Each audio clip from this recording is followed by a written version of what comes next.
Start. Hello friends, అందరికీ hi. ఈరోజు మనం మన కంట్రీ గురించి తెలుసుకోబోతున్నాం. మన కంట్రీలో 29 స్టేట్స్ ఉన్నాయి కాబట్టి అవి ఏ దిక్కులో ఉన్నావో ఈరోజు మనం తెలుసుకుందాం. తూర్పు భారతదేశం బీహార్, జార్ఖండ్, ఒడిశా మరియు పశ్చిమ బెంగాల్. పశ్చిమ భారతదేశం గుజరాత్, గోవా, మహారాష్ట్ర మరియు రాజస్థాన్. ఉత్తర భారతదేశం జమ్మూ కాశ్మీర్, హిమాచల్ ప్రదేశ్, ఉత్తరప్రదేశ్, పంజాబ్, హర్యానా మరియు న్యూఢిల్లీ.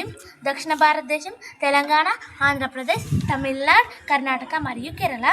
ఈశాన్య రాష్ట్రాలు అరుణాచల్ ప్రదేశ్, అస్సాం, మేఘాలయ, త్రిపుర, మిజోరాం, మణిపూర్, నాగాలాండ్ మరియు సిక్కిం. మధ్య భారతదేశం మధ్యప్రదేశ్, ఛత్తీస్గఢ్. ఇవే మన 29 రాష్ట్రాలు. ఇవి ఎక్కువగా ఈశాన్య రాష్ట్రాలలో ఎక్కువ రాష్ట్రాలు ఉంటాయి. The biggest state is Rajasthan. The smallest state is Goa. Bye.